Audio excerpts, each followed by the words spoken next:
Assalamualaikum warahmatullahi wabarakatuh. Selamat sore Akang Teteh semuanya. Hari ini kita akan berdiskusi mengenai pelaksanaan penyelenggaraan pemerintah dalam mewujudkan smart governance. Tapi sebelum kita memulai diskusi, alangkah baiknya kita perkenalan terlebih dahulu ya. Mulai dari saya ya. Perkenalkan nama saya Elia Rizkadi Wahyuni. Saya bertugas di Dinas Pemuda dan Olahraga Provinsi Jawa Barat sebagai arsiparis ahli pertama. Untuk keseharian pekerjaan saya meliputi proses pengurusan surat dari aplikasi Sidebar maupun Srikandi, kemudian juga mengolah arsip dari semua bidang yang ada di Dispora, dan juga membina serta mengevaluasi kinerja pengolahan arsip di setiap bidang yang ada di Dispora. Sekian dari saya, mungkin bisa dilanjutkan. Silahkan. Baik, izin saya lanjutkan, Teh Elia. Perkenalkan, nama saya Bianda Aditi Patria Jaya. Saya dokter spesialis jiwa di RSJ atau psikiater. Kebetulan di PNS ini saya sebagai dokter ahli pertama, jadinya ya. Dan tugasnya sehari-hari memeriksa pasien di rawat jalan, rawat inap. Kemudian saya juga menjadi tim koordinasi pendidikan untuk mahasiswa yang ada program belajar di rumah sakit jiwa. Sekian. Baik, terima kasih Teh Bianda. Silakan dilanjutkan mungkin ke Kang Aji. Baik, terima kasih atas waktunya TL ya. Perkenalkan saya Aji Setiawan Sobirin. Saya dari Dinas Tanaman Pangan dan Hortikultura, ditempatkan di UPTD Balai Benih Padi dan Palawija sebagai pengendali organisme pengganggu tumbuhan. Untuk pekerjaan sehari-hari, saya menjaga tanaman padi dari pembenihan sampai jadi benih lagi, sampai panen gitu ya. Nah, selain itu juga saya memberikan penyuluhan ke petani mengenai hama dan penyakit tumbuhan dan juga membuat laporan pengamatan itu ya, pengamatan OPD di lapang seperti itu. Baik, terima kasih Kang Aji. Selanjutnya mungkin Kang Arit. Silakan Kang Arit. Baik, nuhun Teh Elia. Izin teman-teman sekalian, nama saya Ridwan Effendi. Saya bertugas di Dinas Kesehatan Pemerintah Provinsi Jawa Barat di Rumah Sakit Umum Daerah Welas Asih sebagai fisioterapis ahli pertama. Di sana saya bekerja di instalasi rehabilitasi medik yang bertugas untuk menangani pasien baik rawat jalan, rawat inap maupun di ruangan intensif seperti ICU ya, yang mengalami gangguan fungsi dan gerak tubuh seperti itu. Nuhun Teh. Baik, terima kasih. Silakan Kang Rido untuk perkenalan. Baik, terima kasih Teh Elia. Perkenalkan, nama saya Ridho Nurbagja Gumelar. Sekarang saya bertugas di Dinas Bina Marga dan Penataan Ruang Provinsi Jawa Barat. Saya ditempatkan di unit bidang jasa konstruksi sebagai penata kelola sistem dan teknologi informasi. Nah, untuk sehari-harinya saya melakukan pengolahan, analisis data pengawasan BUJK, dan tenaga ahli konstruksi untuk mendukung pengambilan keputusan. Terima kasih. Baik, terima kasih Akang Teteh semuanya. Saya izin untuk memandu diskusi kali ini ya. Eh, Akang Teteh semuanya, diskusi kali ini akan berjalan secara santai aja. Kita akan sharing mengenai berbagi informasi apapun mengenai implementasi smart governance yang ada di instansi masing-masing. Nah, Akang Teteh, kalau kita mendengar kata smart governance itu rasanya keren ya, tapi kita juga perlu memahami apa sih smart governance itu. Mungkin Akang Teteh semua boleh memaparkan pendapatnya apa smart governance itu. Mungkin dari saya ya Teh ya nggak apa-apa? Oh, baik, silakan Kang. Oke, jadi kalau misalkan menurut saya, kalau misalkan yang disebut smart governance itu, dia adalah konsep tata kelola pemerintahan yang sudah berbasis teknologi digital ya. Jadi dia sudah apa ya namanya itu sudah memudahkan masyarakat gitu untuk meningkatkan pelayanan gitu. Terus si data juga yang disajikan juga sudah transparan dan juga sudah akuntabel dan juga sudah real time seperti itu Teh. Oke, baik. Ada yang mau berpendapat lagi? Izin Teh, saya boleh menambahkan? Silakan Teh Bianda. Iya, jadi saya setuju dengan jawaban Kang Arit. Jadi untuk memanfaatkan teknologi informasi, inovasi, dan kolaborasi. Tapi di sini juga ada perlunya keterlibatan aktif dari masyarakat juga untuk pengambilan proses keputusan. Terima kasih. Baik, terima kasih Teh Bianda. Eh, Kang Aji, Kang Rido mau memaparkan pendapatnya? Silakan. Dari Boleh Kang izin. Rido dulu ya. Ya, baik. Oh, boleh, boleh. Siap. Terima kasih, Teh Elia. Kalau menurut saya, smart governance itu pendekatan modern ya, Teh ya. yaitu mengoptimalkan teknologi digital, data, dan juga kolaborasi yang sangat penting untuk menciptakan permintaan yang efisien. Mungkin itu aja sih, Teh. Baik, terima kasih Kang. Kang Aji, bagaimana Kang Aji menurut pendapat Kang Aji? Boleh, boleh. Jadi kalau menurut saya, jadi smart governance itu tata kelola pemerintah yang menggabungkan dari berbagai aspek seperti teknologi, data, inovasi, sehingga nanti akan menghadirkan pelayanan yang efektif, transparan, partisipatif, terus datanya juga bisa dipertanggungjawabkan. Nah, sehingga masyarakat bisa mengaksesnya secara mudah dan simpel, teh. Gitu. Oke, baik. Terima kasih Akang Teteh. Jawabannya udah pada keren-keren semua. Bisa disimpulkan ya bahwa secara garis besar, menurut pendapat saya juga sama bahwa smart governance itu adalah tata kelola pemerintahan yang memanfaatkan teknologi informasi, inovasi, dan kolaborasi untuk memberikan pelayanan publik yang lebih responsif. Kemudian, bagaimana sih Akang Teteh implementasinya smart governance ini di instansi masing-masing? Boleh diceritakan ya? Mungkin dimulai dari Kang Rido. Boleh Kang Rido? Mangga, Teh, ya boleh.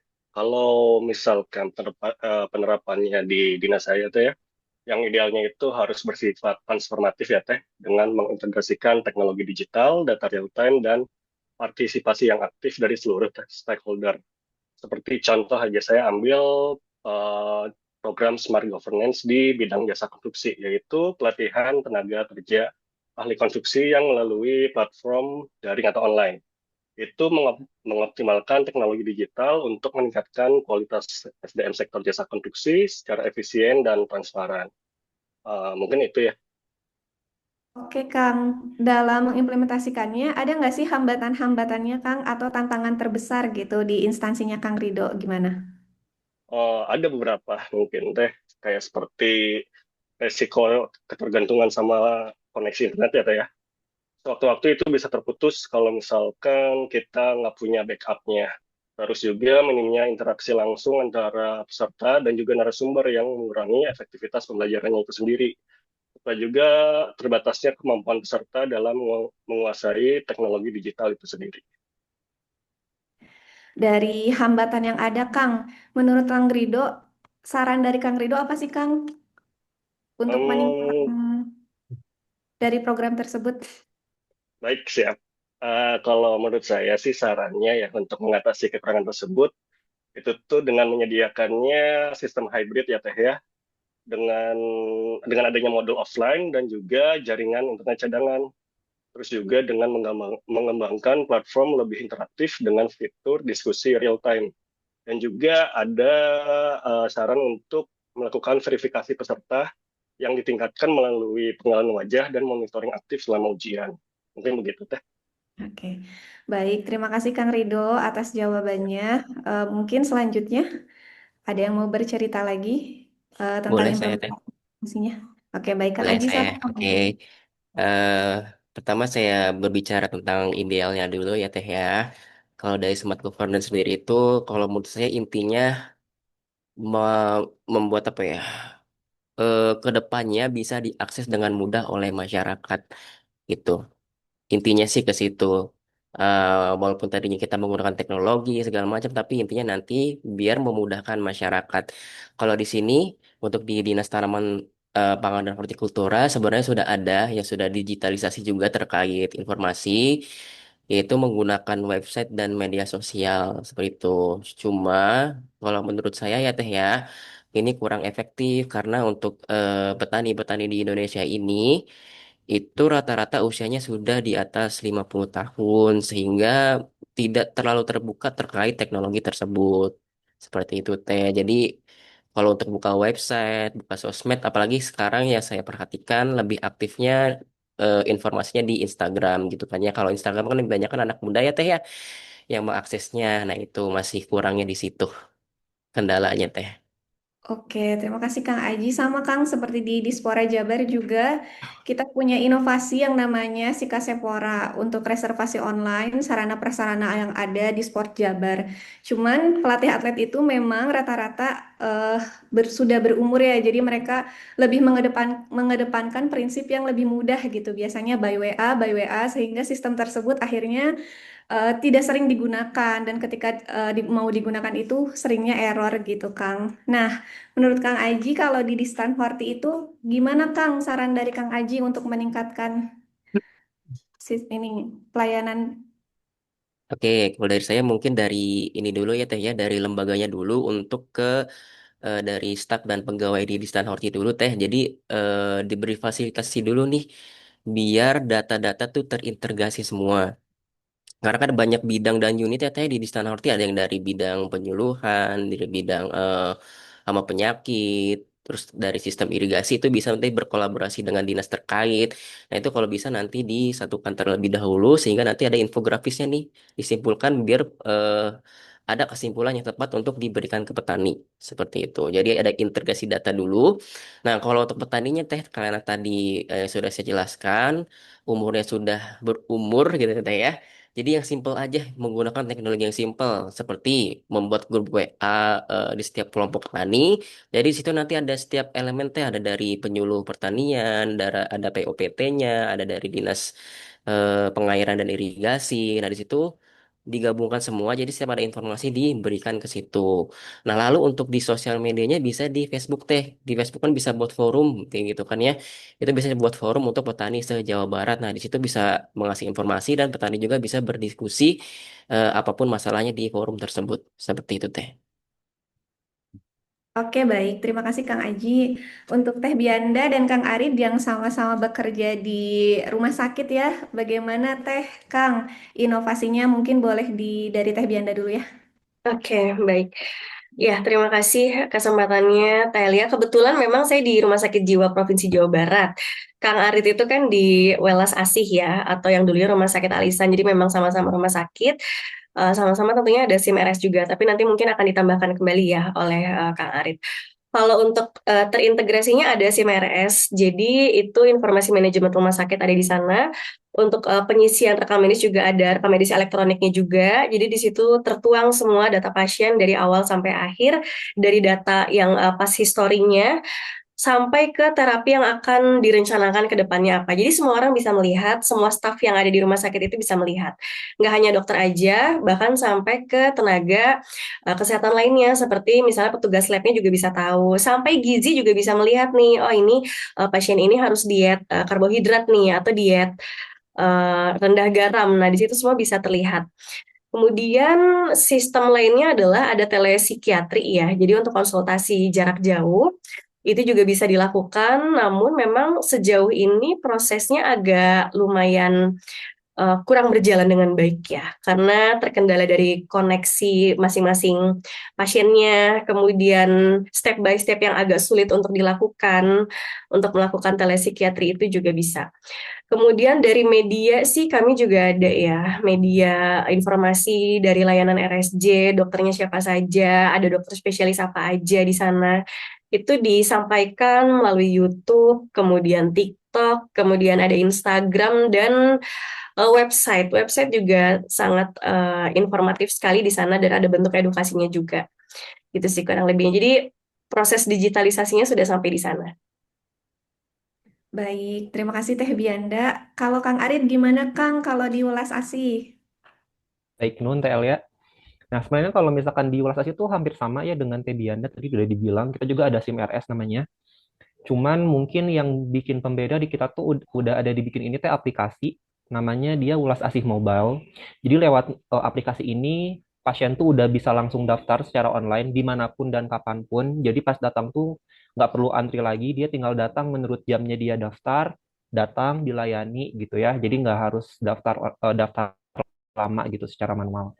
Dan di sini juga pasien dia bisa melihat apa ya, bisa melihat ketersediaan kamar rawat inap gitu, terus bisa lihat daftar jadwal dokter gitu, hari apa aja dan di jam berapa gitu. Terus untuk kekurangannya mungkin di rumah sakit itu kebanyakan khususnya di fisioterapi itu kebanyakan pasiennya lansia. Jadi kebanyakan mereka tidak melek teknologi. Jadi kebanyakan mereka kurang paham gitu ya kayak gimana caranya daftar secara online segala macam gitu. Jadi pas daftar ke sana kebanyakan mereka harusnya check in dulu gitu ya lewat aplikasi ini mereka nggak check in langsung datang jadinya bikin pelayanannya molor gitu. mungkin kekurangannya di situ. Nah, makanya di sana mungkin ada beberapa apa ya teh ya, satpam di sana juga sudah dibekali, jadi harus paham gimana si apa aplikasi Welas Asih Mobile. Jadi kalau misalkan pasien nanya gitu atau minta daftar, jadi oleh satpam dibantu gitu. Dan untuk SIM RS-nya mungkin sama kayak Teh Bianda, di sana tuh kadang ada kendala atau error gitu. Jadi pada saat kita sedang membuat laporan gitu, soap segala macam, kadang sistemnya itu tiba-tiba nggak jalan gitu. Jadi bikin pelayanannya molor juga gitu. Jadi mungkin perlu juga nih untuk pihak rumah sakit melakukan pembaharuan secara berkala juga gitu sama pemeliharaan. Jadi biar nggak ada kendala seperti ini terjadi lagi. Baik, terima kasih Kang Ari. Gimana Teh Bianda, ada tambahan Teh untuk sarannya? Betul, saya setuju banget. Memang harus ada pembaruan ya, update update sistem sebenarnya ya. Dan lagi dari rumah sakitnya juga pastinya sudah ada ya video tutorial, misalnya untuk mengakses dari yang kalau tadi kan Welas Asih Mobile, atau kalau di saya juga ada untuk yang tadi telepsikiatri seperti apa, step by stepnya ada. Tapi mungkin lebih disosialisasikan lagi, karena untuk menuju tutorial itu aja, nggak semua orang juga bisa memahami gitu. Jadi nggak tahu akses informasinya di mana. Jadi akses informasi utama di media yang tadi seperti YouTube, Instagram itu, setelah itu nanti diarahkan kembali untuk tutorialnya ada lagi, tapi yang memang memudahkan dan bisa dilakukan oleh siapa saja, semua kalangan. Harapannya seperti itu. Baik, terima kasih Teh Bianda. Saya juga setuju ya Teh bahwa sistem itu perlu pembaharuan dan saya juga eh, memberikan saran kepada Dispora untuk melakukan pembinaan ya khususnya kepada stakeholder-stakeholder yang memang selalu menggunakan sarana dan sarana yang ada di Sport Jabar. Oke, mungkin dari diskusi kali ini kita sudah sepakat ya bahwa smart governance itu adalah kunci untuk meningkatkan pelayanan publik, menggunakan teknologi informasi agar kerja menjadi lebih cepat, akurat, dan transparan. Kemudian budaya kerja kolaboratif dan inovatif sebagai fondasi menjalankan program, juga komitmen bersama untuk menjaga integritas, akuntabilitas, dan fokus pada kebutuhan masyarakat. Terima kasih akan Teteh semua atas partisipasinya serta keaktifannya dalam diskusi kali ini. Semoga diskusi kali ini menjadi pemicu kita untuk semangat tidak hanya memahami konsep, tapi juga benar-benar mewujudkan smart governance dalam pekerjaan kita sehari-hari. Akhir kata, mungkin saya tutup ya akan Teteh. Wassalamualaikum warahmatullahi wabarakatuh. Waalaikumsalam Assalamualaikum warahmatullahi wabarakatuh. warahmatullahi Waalaikumsalam wabarakatuh. Matur Terima warahmatullahi nuhun kasih Kang atas wabarakatuh. Terima Teh. diskusinya, kasih Om Teteh semuanya. Teteh. Terima kasih.